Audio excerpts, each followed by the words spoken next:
Hi, welcome to Simri P. Today I'm going to share a moist spelt muffin with a few tips on how to get that perfect dome-like cafe-style muffin. And it's with zucchini. Yes, these are super moist and delicious. I've got a few added extras like raisins and walnuts in there.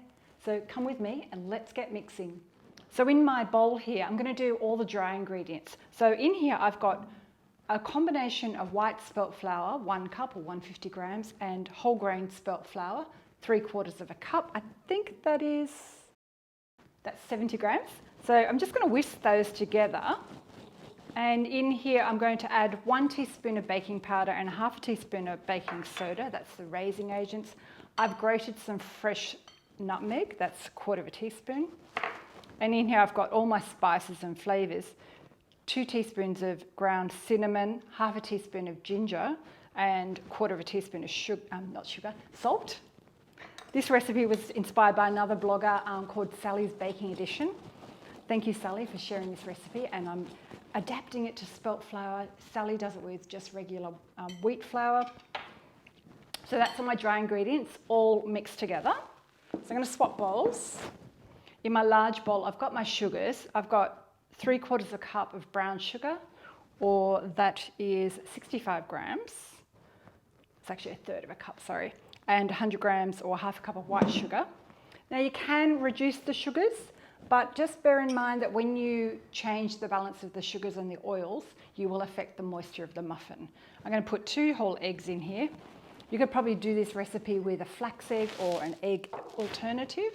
I haven't tried it yet, but I'm sure it would work. This style of muffin is quite forgiving. 1 teaspoon of vanilla. And in here I've got the oil. I've got rapeseed oil today. You can use veggie oil or coconut oil, and that's 120 grams or mils. So this method is called wet and dry. You can do it in one bowl, but it's just easier to mix all the wet first or separately to the dry. And down below I'll have a link to the description and the full recipe, and you can jump over to my website at simrip.com. You can become a member, and I currently have a free membership where you get a few extra recipes on my website. Okay, and in there we're going to add the zucchini. So this is a great way to use up. You've got that floppy zucchini in the fridge, or you're growing your own zucchinis and you've got excess in summer, and they just stay super moist, kind of like a carrot cake. So in there I've got 2 10 grams or 1 3/4 cup. I had kind of a medium-sized one. I grated it before we started filming with my food processor, just because I find it easier than the box grater.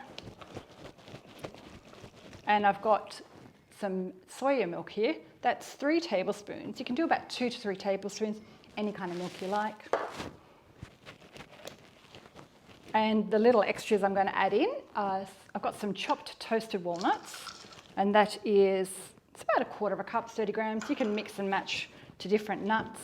And I've got 100 grams of raisins. You could do sultanas, dates, choc chips, whatever you like. Just going to move some of this stuff out of the way. So now I'm going to add my flour to this wet mix and mix it all together. So you don't really need to overmix this batter. That's why I'm just doing it with my flat spatula. But you do want to make sure that all the flour is combined in the mixture.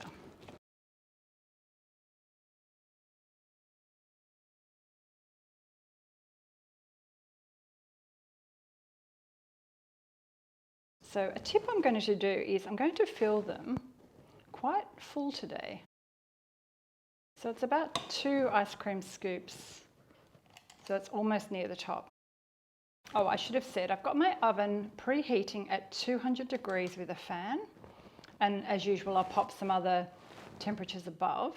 And we'll just cook these muffins for 5 minutes high, then I drop it back to 180.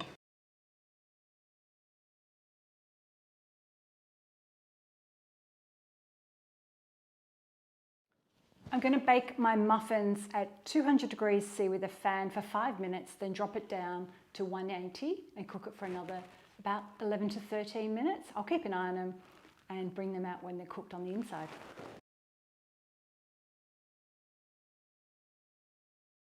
My 5-minute timer has just gone off, so I'm now going to set my oven to 180 degrees, see with the fan.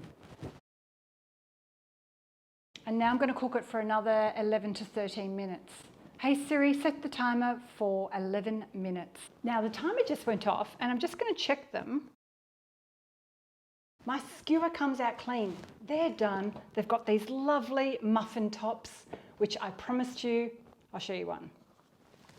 Look at that dome. Look how beautiful that is. I won't split it open now. They need to cool down for at least 5 to 10 minutes in the tray, and then I'll transfer them, let them cool down completely. These muffins are even better the next day. You can store them at room temperature in a container for about 2 days, depending on how humid your house is, in the fridge for 5 to 7 days, in the freezer for about 2 to 3 months. These are delicious, moist, great breakfast treat for summer or any time of year. Let me know in the comments below what you think. I'll share some other videos on muffin recipes with spelt flour if you'd like to check it out. And as usual, I'll pop some photos up above so you can see what they look like on the inside. Thanks for watching, and I'll see you next time. Bye.